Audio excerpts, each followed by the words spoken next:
আমি আব্দুল্লাহ। আমি আয়েশা। তোমরা আমাদের সাথে ইসলামের শিক্ষা গ্রহণ করো এবং ইসলাম ও আখিরাত সম্পর্কে জানো। তুই চাইছি আর কি। আশ্রয়? আমাদের বাসা এটা, কোনো হোটেল নয়। দয়া করুন, আমরা খুব বিপদে আছি। দেখুন মশাই, এখন দিনকাল ভালো না। আয়েশা ও তার মা রান্নাঘরে ব্যস্ত। মা চুলায় রান্না করছেন, আয়েশা পাশে বসে দেখছে। ঘরে খুব বেশি খাবার নেই, শুধু কিছু চাল আর ডাল আছে। আল্লাহ আমাদের রিজিকে বরকত দিন। দিন দিন জিনিসের দাম বেড়ে যাচ্ছে, ঘরে খাবারও কমে যাচ্ছে। হ্যাঁ মা, আমি দেখেছি তুমি প্রতিদিন কম কম রান্না করো। হ্যাঁ মা, আমাদের যা আছে তা দিয়েই চালাতে হবে। এমন সময় দরজায় কড়া নাড়ার শব্দ হয়। দেখ তো আয়েশা, বাইরে আবার কে এলো? এখনই যাচ্ছি মা। আয়েশা দৌড়ে গিয়ে দরজা খুলে দেয়। সেখানে এক বৃদ্ধ ভিক্ষুক দাঁড়িয়ে আছেন। দেখেই মনে হচ্ছে সে ক্লান্ত ও ক্ষুধার্ত।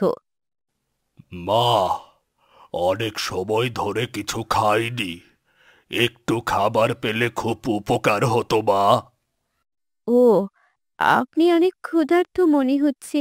1 মিনিট দাঁড়ান, আমি মায়ের কাছ থেকে কিছু খাবার নিয়ে আসছি। কিরে, বাইরে কে এসেছে? মা, দরজার বাইরে একজন বৃদ্ধ ভিক্ষুক এসেছেন। তিনি ক্ষুধার্ত, একটু খাবার দিতে পারবে?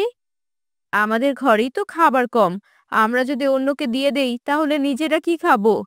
মা, নবীজি সাল্লাল্লাহু আলাইহি ওয়াসাল্লাম বলেছেন, যে ব্যক্তি একজন ক্ষুধার্তকে খাওয়ায় সে যেন জান্নাতের খাবার খাওয়ায়। মা, অতিথি আপ্যায়ন তো ইসলামের চিন্তা, ইসলামের শিক্ষা।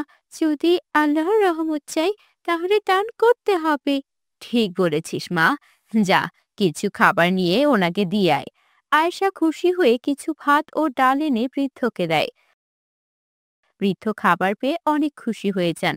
পেট ভরেছে তো, আমাদের বাড়িতেও তেমন কোনো খাবার নেই, তাই বেশি কিছু দিতে পারিনি। মন ভরে গেছে মা, আল্লাহ তোমার রিজিকে বরকত দান করুক, এই দোয়াই করি। আয়েশাকে দোয়া দিয়ে বৃদ্ধ ভিক্ষুক চলে যায়। আয়েশা মনে মনে অনেক খুশি হয়ে যায়। বেলা হয়ে গেলেই আয়েশা স্কুলের জন্য বেরিয়ে পড়ে। মা, আমি স্কুলে যাচ্ছি। ঠিক আছে, সাবধানে যাস, স্কুলে কারোর সাথে ঝগড়া করিস না আবার। ঠিক আছে। টিফিনের সময় আয়েশা ও তার বান্ধবীরা মাঠে খেলছিল। তখন রুকাইয়া নামের এক অহংকারী মেয়ে এসে আয়েশাকে কটাক্ষ করে। আয়েশা, তুমি তো সব সময় ভালো সেজে থাকো, কিন্তু তোমার এই পোশাক কেন? দেখলেই বোঝা যায় তোমার বাসায় টাকার অভাব। রুকাইয়ার এমন কথা শুনে বাকিরা হাসতে থাকে। আয়েশা শান্ত থেকে উত্তর দেয়, রুকাইয়া, নবীজি সাল্লাল্লাহু আলাইহি ওয়াসাল্লাম বলেছেন, অহংকার ধ্বংসের কারণ। সুতরাং তুমি অহংকার করো না। কি বলছো? আমি অহংকারী? তুমি কি? তুমি একটা গরিব ছোট লোক, ভালো পোশাক নেই তোমার, কম দামের পোশাক পরে আসো। যার মন ভালো তার পোশাকের দাম বড় বিষয় নয়। আর শোনো, মানুষকে অপমান করা অন্যায়, কাউকে এভাবে অপমান করা ঠিক নয়। আয়েশার এমন কথা শুনে রুকাইয়া থমকে যায় এবং আয়েশা সেখান থেকে চলে যায়। এদিকে আলিফ ও তার বাবা বাস মিস করে ফেলেছে। বাবা, তুমি দেরি করে এসেছো, তাই বাসটাই মিস হয়ে গেল। এখন কিভাবে যাব? এটাই তো সমস্যা, এখানকার কাউকেই তেমন চিনি না যে আশ্রয় চাইব। তাহলে কি আমরা এখানেই দাঁড়িয়ে থাকব? পরের বাস কখন আসবে কিছু জানো? বলল তো কাল সকালে আসবে। তাহলে কি আমরা সারা রাতেই গাছতলায় বসে থাকব? আরে তুই চুপ কর তো, আমি একটা ব্যবস্থা করছি। কি করবে তুমি? চল দেখি, কেউ না কেউ একটা রাতের জন্য তো আশ্রয় দেবে নাকি? কিন্তু যদি না দেয় তাহলে কি করব? তুই একটু বেশি কথা বলিস, চল আমার সাথে চল। ঠিক আছে, চলো। আলিফের বাবা একটা বাড়িতে গিয়ে দরজায় কড়া নাড়তে থাকে। কেউ আছেন? কেউ আছেন? একটু বাইরে আসবেন দয়া করে।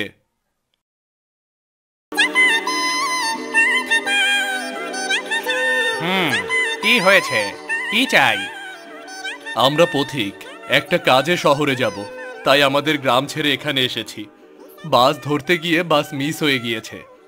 হ্যাঁ, তো আমি কি করব? বলছি যে আজকে রাতটা যদি আমাদের দুজনকে একটু থাকতে দিতেন তাহলে খুব উপকার হতো। মানে আমরা একটু আশ্রয় চাইছি আর কি। আশ্রয়? আমাদের বাসা এটা, কোনো হোটেল নয়। দয়া করুন, আমরা খুব বিপদে আছি। দেখুন মশাই, এখন দিনকাল ভালো না। আপনি আসলেই বিপদে পড়েছেন নাকি আমাদের ক্ষতি করতে এসেছেন এটা আমরা কিভাবে বুঝব? অন্য কোথাও যান, আমাদের বাসায় জায়গা নেই। তখন লোকটির এমন কথা শুনে আলিফ ও তার বাবার মন খারাপ হয়ে যায়। তারা মুখ ভার করে সেখান থেকে চলে আসে। বাবা, আজকের এই পটলগুলো কিন্তু খুব স্বাদ হবে। হ্যাঁ রে, বাজারে টাটকা এসেছে। ভাগ্যটা ভালো যে আজকে পকেটে কিছু টাকা ছিল, তাই নিতে পেরেছি একদম টাটকা সবজি। কতদিন যে পটল ভাজি খাইনি, আজকে মাকে বলবো একটু ডাল ভাত রান্না করতে। ডাল আর পটল ভাজি, আহ কি স্বাদ! ঠিক বলেছিস মা, চল এখন, সন্ধ্যা হয়ে আসছে, তাড়াতাড়ি বাড়িতে যেতে হবে। আয়েশা হঠাৎ আলিফ ও তার বাবাকে দেখতে পায়। তারা খুব ক্লান্ত ও হতাশ হয়ে দাঁড়িয়ে আছে। বাবা দেখো, ওরা মনে হয় বিপদে পড়েছে। দেখো কেমন গাছের নিচে বসে আছে। হ্যাঁ, দেখে তো তাই মনে হচ্ছে। চল তো গিয়ে দেখি কি হয়েছে।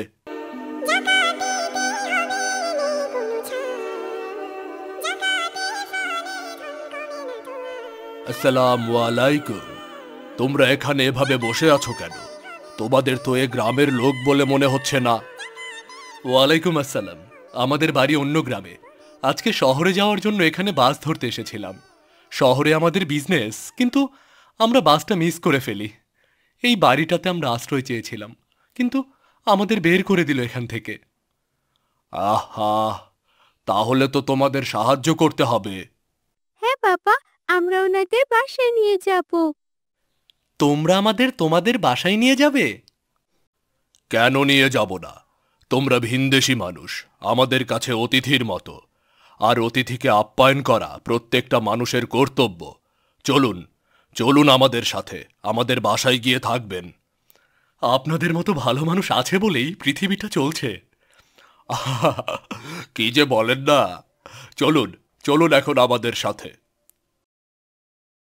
ওরা আলিফ ও আলিফের বাবাকে তাদের বাড়িতে নিয়ে যায়। আয়েশা ও তার মা আলিফ ও তার বাবাকে খাবার দেন। তারা কৃতজ্ঞ হয়। আরে আরে আরে, করছেন কি? এত আয়োজন! অতিথি আপ্যায়ন আমাদের জন্য গর্বের বিষয়, খেয়ে নিন। তাই বলে এত কিছু আয়োজন করেছেন?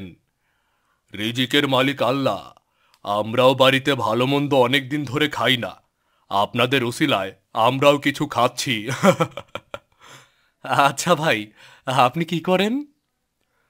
আমি দিনমজুর, দিন আনি দিন খাই। সংসার চলে কেমন করে? আল্লাহর রহমতে আলহামদুলিল্লাহ ভালোই চলছে। এখন কথা বাদ দিয়ে আপনি শান্তি করে একটু খান তো। হ্যাঁ হ্যাঁ হ্যাঁ, আপনিও খান। পরের দিন সকালে আরিফের বাবা আমিনার বাবাকে ডেকে বলে, ভাই, আমার একটা অনুরোধ রাখবেন? হ্যাঁ বলুন না, ইনশাল্লাহ রাখবো। আমি জানি আপনাদের সংসার তেমন একটা চলে না, এখন কাজের অবস্থাও খুবই খারাপ। আপনি কি আমার কোম্পানিতে কাজ করবেন? এটা শুনে সবাই অবাক হয়ে যায়। আয়েশার বাবার চোখে আনন্দের জল নেমে আসে। আলহামদুলিল্লাহ, এটা তো খুবই খুশির সংবাদ। কিন্তু আপনি আমাদের জন্য এত কিছু করবেন কেন?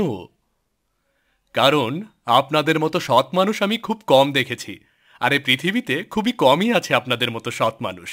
আমি চাই আমার কোম্পানিতে একজন সৎ মানুষ থাকুক। আপনি না করবেন না দয়া করে? আমি আমি আপনার কথা রাখবো। এরপর আয়েশার বাবা আলিফদের কোম্পানিতে চাকরি করা শুরু করে। অতিথি আপ্যায়ন তাদের সংসারে সুখ বয়ে আনে।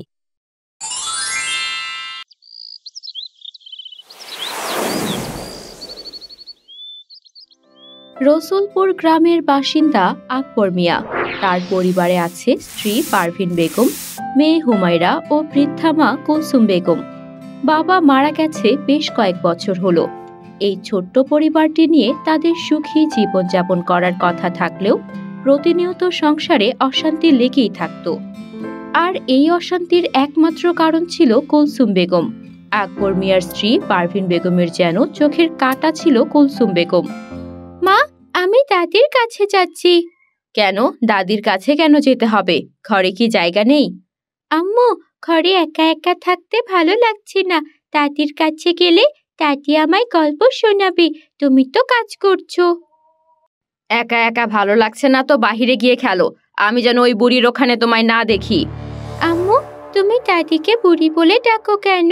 তুমি দাদিকে একদমই ভালোবাসো না, অথচ দাদি আমাদের সবাইকে কত ভালোবাসে। তোমার দাদি কত নোংরা দেখেছো? তার ঘরের কি হাল করে রাখে, মাথার বোঝা হয়ে আছে একদম। দাদি তো এখন অনেক বৃদ্ধা হয়েছেন, সে তো আর নিজের কাজ নিজে করে খেতে পারে না। তুমি তো আমাদের ঘরটা পরিষ্কার করো, অথচ দাদির ওই ছোট্ট কুড়ে ঘরটা পরিষ্কারও করো না কেন? দেখো হুমায়রা, আমার মুখে মুখে তর্ক করো না একদম, যাও বলছি। এইটা নিত্যদিনের কাহিনী। এমনটাই ঘরে কুলসুম বেগমের সাথে ঘটে। ছেলে আকবর মিয়া ও তাকে এখনো সহ্য করতে পারে না, অথচ তিনি ভুলে গেছেন যে তার মায়ের কারণেই তিনি এই পৃথিবীতে এসেছিলেন। তার মায়ের আদর, যত্ন, ভালোবাসায় সে আজ একজন ব্যবসায়ী হয়ে উঠেছেন। একদিন কুলসুম বেগম ক্ষুধার তাড়নায় তার ঘর থেকে লাঠিতে ভর করে বেরিয়ে আসেন ও পারভিন বেগমকে ডাকতে থাকেন। বউ, ও বউ, আমার ভীষণ খিদে পেয়েছে গো, দুটো খেতে দেবে? বউ, ও বউ। কিন্তু কুলসুম বেগম কারো কাছ থেকে কোনো সাড়া শব্দ না পাওয়ায় অমনি রান্নাঘরে চলে যায়, দেখতে খাবারের মতো কিছু আছে নাকি। ঠিক সে সময় পারভিন বেগমও তার স্বামী আকবর মিয়া সেখানে আসে। এ কি, আপনি রান্নাঘরে কি করছেন শুনি? আপনার এত বড় সাহস কে দিয়েছে আমার রান্নাঘরে ঢোকার জন্য? নাকি যেই দেখেছেন আমরা অমনি নেই আর চুরি করতে ঢুকে গেছেন? কি বলছো বউ? আমি তোমাকে অনেকবার ডেকেছিলাম, কিন্তু সাড়া না পেয়ে, ক্ষুধার যন্ত্রণা সহ্য করতে না পেরে আমি নিজেই রান্নাঘরে এসেছি। আর আমার নিজের বাড়িঘর আমি কেন চুরি করতে ঢুকবো বলো তো দেখি? নিজের বাড়িঘর? কোন মুখে বলছেন এসব কথা? এখন আপনার আর কিছুই নেই এই বাড়িতে, যা আছে সব আমাদের। আপনি কি ভুলে গেছেন আপনি আপনার ছেলের নামে সবকিছু লিখে দিয়েছেন? আপনি যে এই বাড়িতে পড়ে আছেন, খেয়ে বেঁচে আছেন, এই আল্লাহর কাছে শুকরিয়া আদায় করেন। বাবা, তোর সামনে আমাকে এমন কথা শুনতে হচ্ছে? তোর বাবা মারা যাওয়ার পর কত কষ্টে তোকে পড়াশোনা করিয়ে মানুষ করেছি, আর আজ আমাকে এসব কথা শুনতে হয় নিজের বাড়িতে দাঁড়িয়ে? এই কথা বলে কুলসুম বেগম সেখান থেকে চলে যান। এসব কথা দূর থেকে দাঁড়িয়ে হুমায়রা শুনছিল। কুলসুম বেগম তার ঘরে গিয়ে কাঁদতে থাকে, আর হুমায়রা পেছন পেছন তার দাদির ঘরে যায়। দাদি, তুমি কেঁদো না, দেখবে আম্মু আব্বু ওনাদের পাপের শাস্তি ঠিক দেবেন। আল্লাহ তাআলা ছেড়ে দেন তবে ছাড় দেন না। ওনারা তোমার সাথে যা করেছে তারাও একদিন তেমনটাই পাবে। এসব কথা বলতে নেই দাদু আপু, ওনারা তোমার মা বাবা, কখনোই এমনটা বলবে না। আর তুমি বড় হলেও কখনো বাবা মায়ের সাথে খারাপ আচরণ করবে না। কিন্তু আমাদের ইসলামে বলা আছে, তুমি যদি কারোর সাথে খারাপ আচরণ করো তাহলে তোমার সাথেও কোনো একদিন এমনটা হবে। তা ঠিক, তবে তুমি তোমার বাবা মার জন্য সর্বদা দোয়া করবে। যাও, এখন ঘরে যাও, না হয় তোমার মা তোমায় বকবে। হুমায়রা তার ঘরে চলে আসে। রাতে সবাই শুয়ে পড়ে। তখন হুমায়রা তার বাবা মায়ের কথা শুনতে পায়। দেখুন, আমার আর এত কিছু সহ্য হচ্ছে না, আমার বিরক্ত ধরে গেছে। কি করব বলো? যতই হোক তিনি আমার মা, সহ্য করেই থাকতে হবে, এছাড়া আর কিছু করার নেই। মাকে আর আমি তো বাড়ি থেকে তাড়িয়ে দিতে পারি না, তাই না? আচ্ছা, ওনাকে বৃদ্ধাশ্রমে রেখে আসলে কেমন হয়? তাহলে তো আর আমাদের কোনো ঝামেলা থাকলো না, তাই না? কথাটা তুমি মন্দ বলনি, কিন্তু মা কি রাজি হবে? সে না হয় আমি দেখে নেব, কাল বিকেলেই আমরা ওনাকে বৃদ্ধাশ্রমে রেখে আসব। আচ্ছা ঠিক আছে, এখন তবে ঘুমাও তুমি। এই বলে তারা ঘুমিয়ে পড়ে। পরদিন সকালেই হুমায়রা দৌড়ে তার দাদির ঘরে যায়। কি হলো দাদু আপু, এভাবে হাঁপাচ্ছ কেন? আচ্ছা দাদি, বৃদ্ধাশ্রম কি? বৃদ্ধাশ্রম হলো এমন একটি জায়গা যেখানে বয়স্ক মা বাবাদের রাখা হয়। তোমার মতো মানুষদেরকে? হ্যাঁ দাদু আপু। কেন রাখা হয়? মা বাবা যখন বৃদ্ধ হয়ে যায় তাদেরকে তখন সেখানে রেখে আসা হয়। এর কারণ হলো কখনো কখনো বৃদ্ধা মা বাবার জন্য বাড়িতে অশান্তি হয়। বাবা মা বৃদ্ধ হলে সন্তানের মাথার বোঝা হয়ে যায়, তখনই তাদেরকে বৃদ্ধাশ্রমে রাখা হয়। কালকে রাতে আম্মু আব্বু বলছিল তোমাকে নাকি বৃদ্ধাশ্রমে রেখে আসবে। আমি জানতাম রে দাদু আপু, কোনো একদিন আমাকে সেখানেই যেতে হবে। কিন্তু তোমাকে যদি সেখানে নিয়ে যাই তাহলে আমাকে গল্প শোনাবে কে? কেন, তোমার আম্মু আছে না? তোমার আম্মুকে বললেই তোমার আম্মু তোমায় গল্প শোনাবে। না দাদি, আম্মু আমাকে কখনো গল্প শোনায় না, শুধুমাত্র তুমি শোনাও। কি আর করব দাদু আপু, আমার তো আর যাওয়ার জায়গা নেই, সেখানেই থাকতে হবে।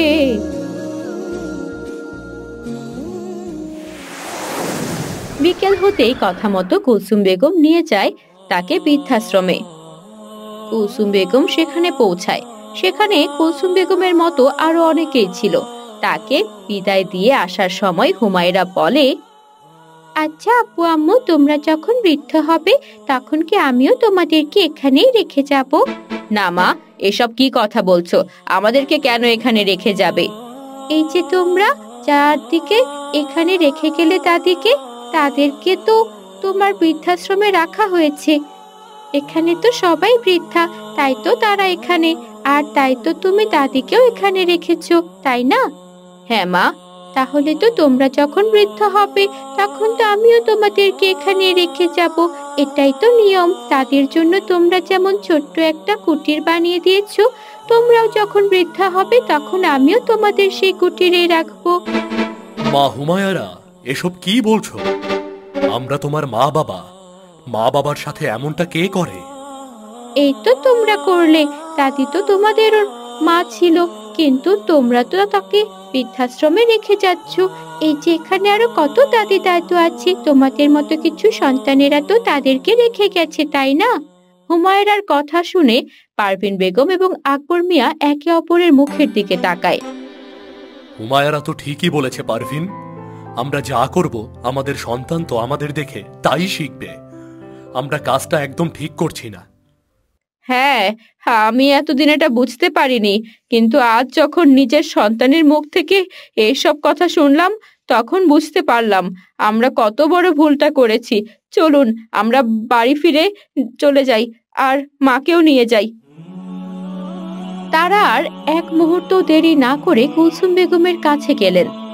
মা, আপনি আমাদেরকে ক্ষমা করুন, আমরা যা করেছি তা অনেক বড় ভুল করেছি। হ্যাঁ হ্যাঁ মা, তুমি আমাদের ক্ষমা করে দাও। আমরা আমাদের ভুলটা বুঝতে পেরেছি। আমরা এতদিন যা যা করে এসেছি তার জন্য সত্যিই ক্ষমা চাচ্ছি। তোরা তোদের ভুলটা বুঝতে পেরেছিস, এর চেয়ে আর দাবি করার কি আছে? আল্লাহ তাআলা কখনো কারো খারাপ চাইতে পারেন না, এটাই তার প্রমাণ। চলুন মা, আপনি আমাদের সাথেই বাড়িতে ফিরে যাবেন। সবকিছু ভুলে গিয়ে তারা আবারও তাদের বৃদ্ধা মাকে তাদের বাড়িতে নিয়ে গেলেন এবং এরপর ঠিকই তারা সবাই একসাথে মিলেমিশে থাকতে শুরু করলেন। রসুলপুরের বাসিন্দা আব্দুল মিয়া। তার পরিবারে আছে তার স্ত্রী রাবেয়া ও মেয়ে আলেয়া। আব্দুল মিয়া ছোটখাটো একটা কারখানায় কাজ করত। আম্মু, আমার খুব শীত করছে আর আমার কোনো শীতের পোশাকও নেই। আর একটু সহ্য করো মা, আমি তোমার আব্বুকে এই বিষয়ে জানাবো। ঠিক আছে আম্মু। শুনছেন, যা শীত পড়েছে, এই ছোট্ট ভাঙা ঘরের চারপাশ থেকে ঠান্ডা বাতাস আসে। আমরা বড় তাই সামলিয়ে নিতে পারি, কিন্তু আলেয়ার জন্য এই শীত যে সহ্য করা খুব কষ্টসাধ্য।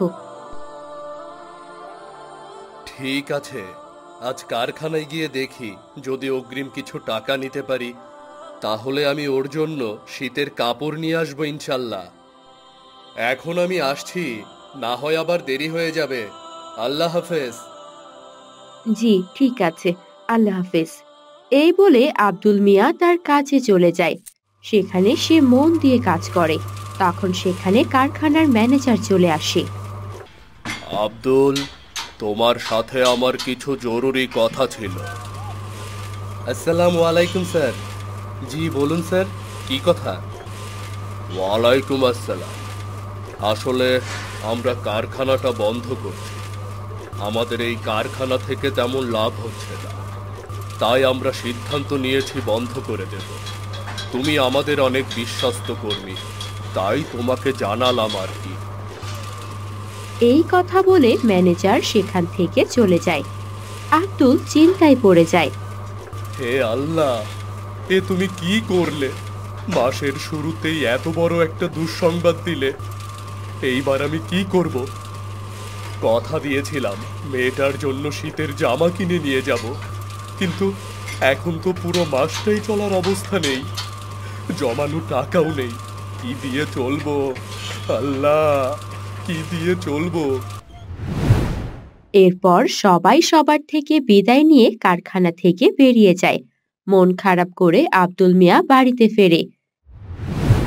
তা দেখে রাবেয়া বলে, আসসালামু আলাইকুম। কি হয়েছে আপনার? এমন মনমরা হয়ে আছেন কেন?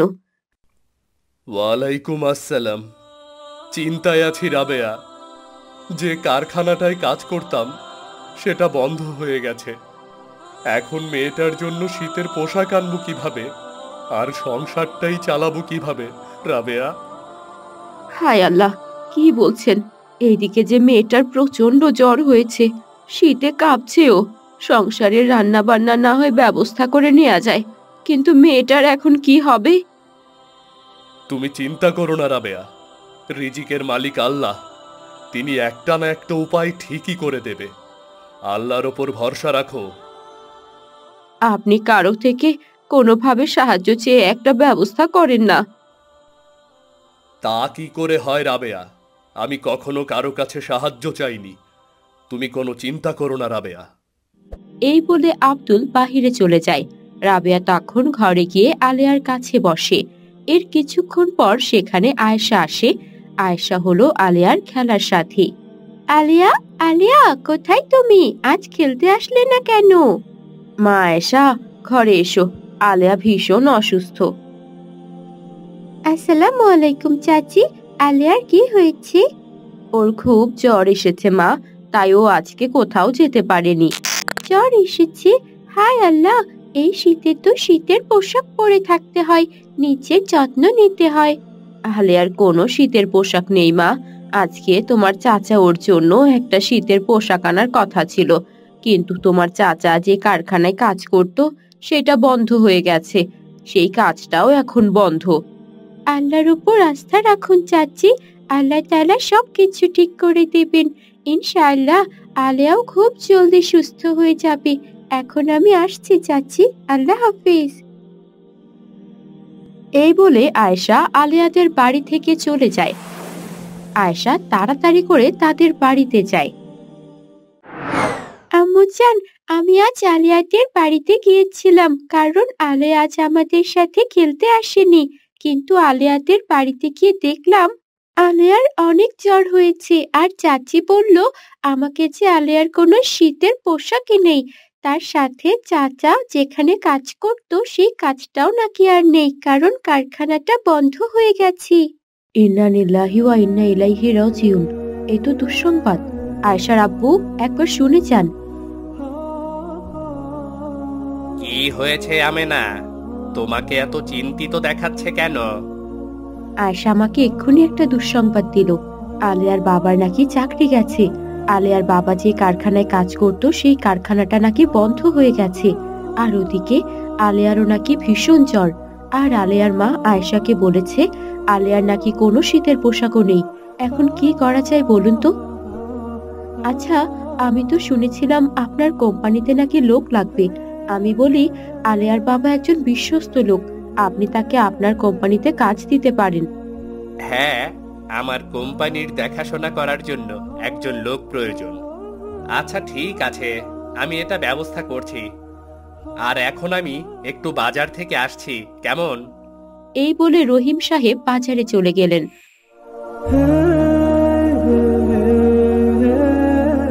আর তার কিছুক্ষণ পর হাতে কিছু শপিং ব্যাগ নিয়ে বাড়িতে ফিরলেন। আব্বুজান, আপনি বাজার থেকে কি কিনে আনলেন? মা আয়েশা, আমি তোমার জন্য আর আলেয়ার জন্য কিছু শীতের পোশাক এনেছি। আমেনা, আয়েশা, চলো আমরা একটু আলেয়াদের বাড়ি থেকে ঘুরে আসি। এরপর সবাই মিলে তারা আলেয়াদের বাড়িতে যায়। সবাইকে দেখে আব্দুল মিয়া এবং তার স্ত্রী অবাক হয়ে যায়। আসসালামু আলাইকুম ভাইজান, ভাবি, আপনারা হঠাৎ আমাদের বাড়িতে? আপনারা দাঁড়িয়ে আছেন কেন? বসুন। আপনারা বসুন, আমি এক্ষুনি আপনাদের জন্য চায়ের ব্যবস্থা করছি। আরে আর ভাবি, কি করছেন? এত তাড়াহুড়া করবেন না, আমরা এখন কিছু খাবো না। শুনলাম আলেয়ার নাকি ভীষণ জ্বর হয়েছে। হ্যাঁ গো ভাবি, শীতের কারণে মেয়েটার ভীষণ জ্বর হয়েছে। এরপর করিম সাহেব তার হাতের শপিং ব্যাগগুলো তাদের দেখে এগিয়ে দিলেন। ভাইজান, এই শপিং ব্যাগে কি আছে? এই ব্যাগগুলোতে আলেয়ার জন্য কিছু শীতের পোশাক আছে। আর আমি এখানে একটা কাজে এসেছিলাম। কি কাজ ভাইজান? আসলে আমার কোম্পানিতে একজন লোক দরকার, এই যেমন ছোটখাটো কাজ দেখাশোনা করবার জন্য। আসলে আমি তেমন বিশ্বস্ত লোক পাচ্ছিলাম না। আর আজ শুনলাম আপনি যে কারখানায় কাজ করতেন সেটা নাকি বন্ধ হয়ে গেছে। তাই আপনার কাছে আসলাম একটা প্রস্তাব নিয়ে। আপনি কি আমার কোম্পানিতে কাজ করবেন নাকি? তাহলে দুই ভাই মিলে একটা কোম্পানিতে কাজ করলাম, ভালো হতো না? আলহামদুলিল্লাহ, আপনি সত্যি বলছেন ভাইজান। আপনি যে কত বড় উপকার করলেন তা বলে বোঝাতে পারবো না। আল্লাহর অশেষ রহমতে আমাদের পরিবারের একটা ব্যবস্থা হয়ে গেল। মেয়েটার একটা শীতের পোশাক কিনে দিতে পারছিলাম না, আর আপনি ফেরেশতার মতো চলে এলেন। আপনাকে অসংখ্য ধন্যবাদ ভাইজান, অসংখ্য ধন্যবাদ। ধন্যবাদ জানাতে হবে না ভাইজান, আমাদের জন্য দোয়া করবেন। আর আলেয়া তো আমার মেয়ের মতোই, তাই না? তাই আমাদেরও তো কিছু দায়িত্ব আছে নাকি? যাক সে কথা, ওই শপিং ব্যাগে আলেয়ার জন্য কিছু জ্বরের ঔষধও আছে। সেখানে প্রেসক্রিপশনে লেখা আছে কিভাবে ওষুধ খেতে হবে। আজ তবে আমরা আসি ভাইজান। আলেয়া, তুমি দ্রুত সুস্থ হয়ে ওঠো, কেমন? তারপর আমরা একসাথে খেলবো। আর জানো, আব্বুজান আমার আর তোমার জন্য একই ধরনের শীতের পোশাক এনেছে। ঠিক আছে আয়েশা, আমার জন্য দোয়া করবে। ফি আমানিল্লাহ। চাচি, চাচা, আজ তবে আমরা আসি। ঠিক আছে মা, আবার এসো। ভাইজান, ভাবি, আপনারা কিন্তু আবার আসবেন। ইনশাআল্লাহ। ভালো থাকবেন ভাবি, আর আলেয়ার দেখাশোনা করবেন। এই বলে আয়েশারা সেখান থেকে চলে গেল। দেখেছো রাবেয়া, আল্লাহ তাআলা কখনো তার বান্দাদেরকে কষ্টে রাখেন না। তিনি কোনো না কোনো ভাবে তার রহমতের দ্বারা তার বান্দাদের কষ্ট দূর করে দেন। আলহামদুলিল্লাহ। আসসালামু আলাইকুম আকবর, কি ব্যাপার, বাড়ি আছো? বেলা হয়ে গেছে, দোকান খুলবে কখন? ওয়ালাইকুম আসসালাম। আরে আলী ভাই যে, কি হলো আপনার? হঠাৎ আজ আমার বাড়িতে এলেন যে? আরে তোমার দোকানে খরচ ছিল, কিছু মেহমান এসেছে বাসায়। দোকানে গিয়ে দেখলাম দোকান বন্ধ, তাই তোমার বাড়ি চলে এলাম। তাড়াতাড়ি চলো তো। আরে আলী ভাই, প্রায় দেখি আপনার বাসায় আত্মীয় আসে, বিরক্ত হন না আপনি? কি বলছো আকবর? মেহমান এলে বিরক্ত হব কেন? মেহমান আল্লাহর রহমত ও বরকত নিয়ে আসে। আল্লাহ যাকে মেহমান হিসেবে পাঠান তার রিজিকও আল্লাহ পাঠিয়ে দেন। তাদের ভাগ্যে আল্লাহ সৃষ্টির আগে এই রিজিক লিখে রেখেছেন। কিন্তু আমি তো মাঝে মাঝে খারাপ ব্যবহার করে ফেলি তাদের সাথে। মেহমানের সাথে খারাপ ব্যবহার করা উচিত নয়। এটা একেবারে এক ধরনের গুনাহ। এই ছোট্ট গুনাহ আল্লাহর কাছে কিছুই নয়। ভুল বলছো আকবর, এটা ছোট্ট গুনাহ নয়। এ ব্যাপারে নবীজি সাল্লাল্লাহু আলাইহি ওয়াসাল্লাম বলেছেন, আল্লাহ ও পরকালের প্রতি যে ঈমান রাখে সে যেন মেহমানদের সমাদর করে এবং হক আদায় করে। আপনি এসব কথা রাখেন তো ভাই, কি লাভ হবে এতে? আপনার কোনো লাভ আছে কি? আছে তো। হযরত আলী রাদিয়াল্লাহু তাআলা আনহু মতে মেহমানদের ভালো খাবার দেওয়া একজন গোলাম মুক্ত দেওয়ার চেয়েও বেশি পছন্দনীয়। এখন চলো, আমার দেরি হয়ে যাচ্ছে। হ্যাঁ হ্যাঁ চলুন।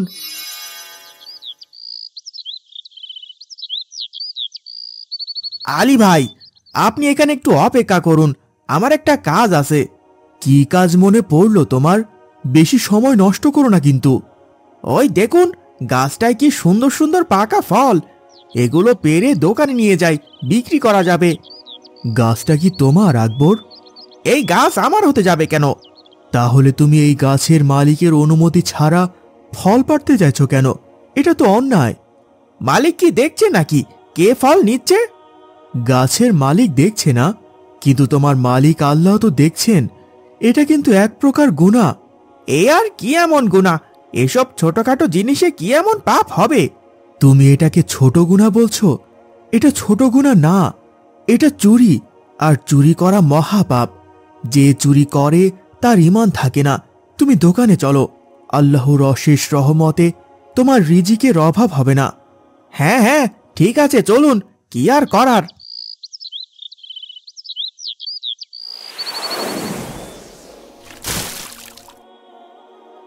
এটা কি করছো আকবর? সবজিতে পানি দিচ্ছ কেন? না মানে, আসলে সবজিগুলো যাতে সতেজ দেখায় তাই আর কি। কিন্তু চিন্তা করবেন না, আমি আপনাকে টাটকা সবজি দেব। ব্যাপারটা আমার বা অন্য কারো নয়। তুমি লোক ঠকাচ্ছ।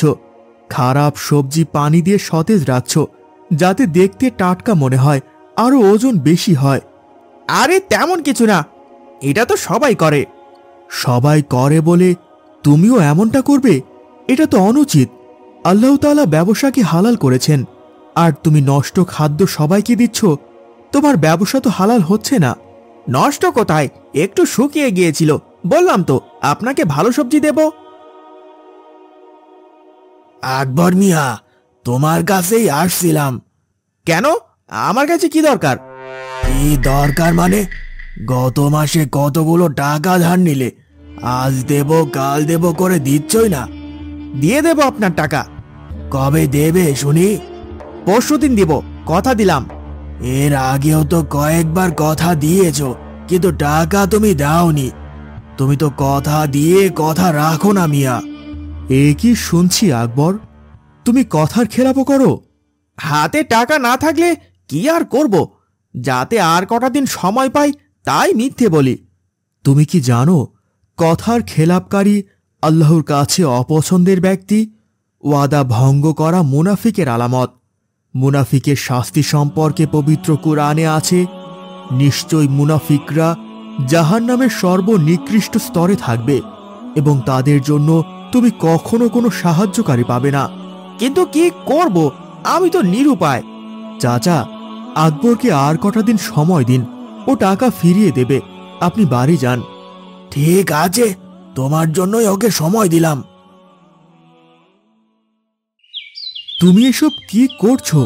তুমি তো নাগা তার গুনাহ করে চলছো, গুনাহকে গুনাহ মনে করছো না। এগুলো কি আমি এমনি এমনি করছি? ব্যবসার অবস্থা খুব খারাপ, কিছুতেই উন্নতি হচ্ছে না।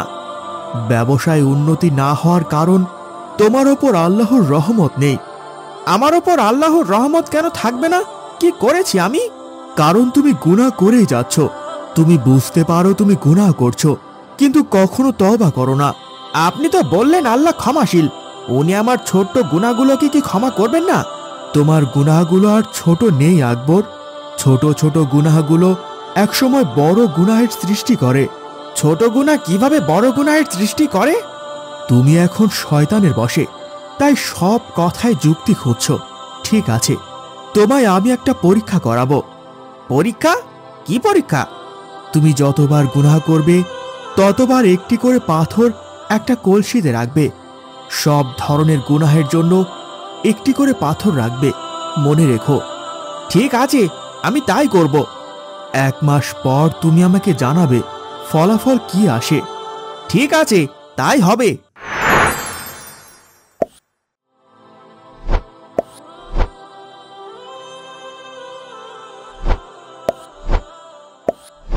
আলী ভাই, আপনার কথা মতো আমি কলসে পাথর রেখেছি।